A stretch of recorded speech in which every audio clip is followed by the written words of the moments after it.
I hit rock bottom not with a dramatic crash but with a whimper on a cold Tuesday morning. The postman had just delivered an eviction notice, folded neatly into my apartment door. That crisp white paper telling me I had 30 days felt like a physical blow. My stomach churned with a sickly, familiar dread. For as long as I could remember, I'd floated through life. I was always just okay, never excelled, never felt truly good at anything. After college, I bounced from dead-end job to dead-end job. Call center, data entry, coffee shop. Each evening, I'd drag myself home to my cluttered rented apartment, feeling a deep, persistent dissatisfaction. I had a small side project, creative service I offered online, just a hobby, something I loved but never believed to be met. Secretly, I dreamed it could be big, but the voice of doubt was always louder.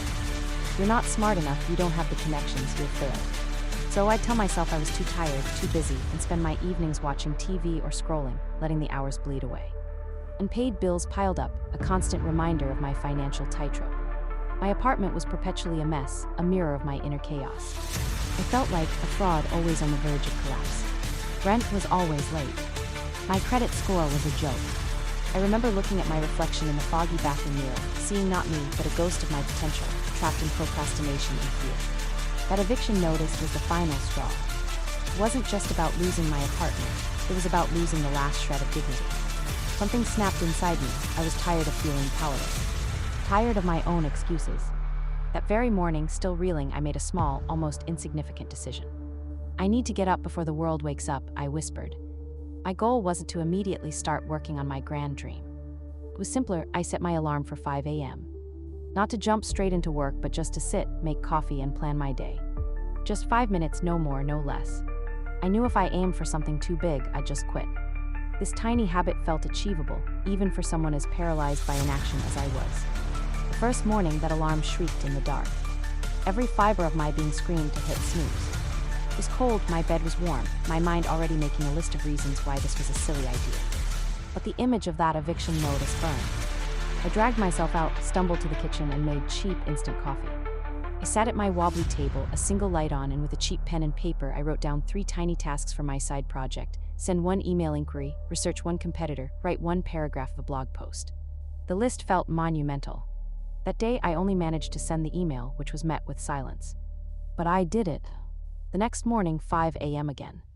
This time, I researched the competitor. Slowly, painfully, the habit began to stick. The grind was brutal. Days, even weeks, where I felt like I was pushing a boulder uphill. 10 emails, 0 replies. Hours trying to learn a new skill, only to feel dumber. I remember one particularly frustrating night when my website crashed. I spent 4 hours trying to fix it, tears welling up from exhaustion and despair. The temptation it was a constant companion whispering, "See, you're not cut out for this, go back." But those early mornings, that quiet hour with my coffee and planner, became my sanctuary. It's where I faced my fears, not by conquering them, but by acknowledging them and planning 1 small step despite them. I learned to celebrate tiny wins, an encouraging email, successfully troubleshooting a small technical issue, or just finishing my 3 daily tasks. That initial 5 a.m. planning expanded. I started planning my week, then my month. I learned to break down big goals into manageable pieces. My social life dwindled.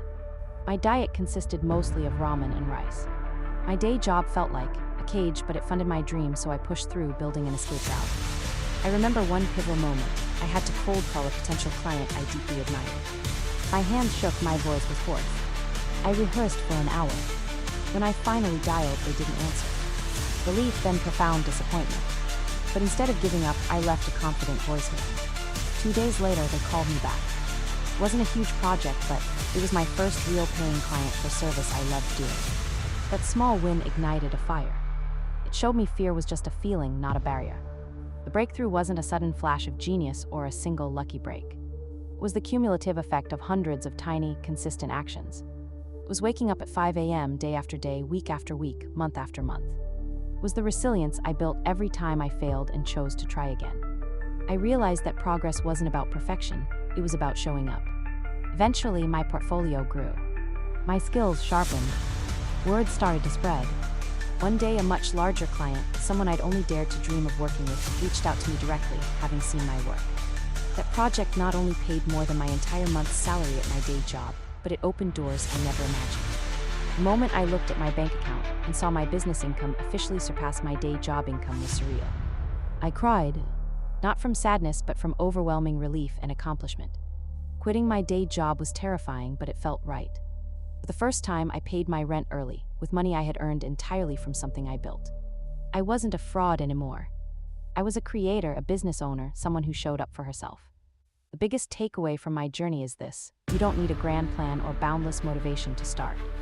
You just need to commit to one small, consistent action. One tiny habit repeated daily has the power to unravel years of doubt and inaction. It's not about making a huge leap, it's about taking a step, then another, building momentum through the sheer act of showing up. Motivation often follows action, it rarely precedes it. Find that single, non-negotiable thing you can do every day, no matter how small, and commit to it. My life is fundamentally different now. It's not perfect, but I'm building it brick by brick with intention and purpose. The panic attacks are gone. The clutter in my apartment is mostly gone. The person I see in the mirror is someone I actually recognize and respect. If you're feeling stuck, overwhelmed, or just plain lost, know that you have the power to change your trajectory. It starts incredibly small. You don't have to overhaul your entire life today. You just have to choose one tiny habit, one small step, and commit to it fiercely. Today, choose one small step, commit to 5 minutes of focused planning.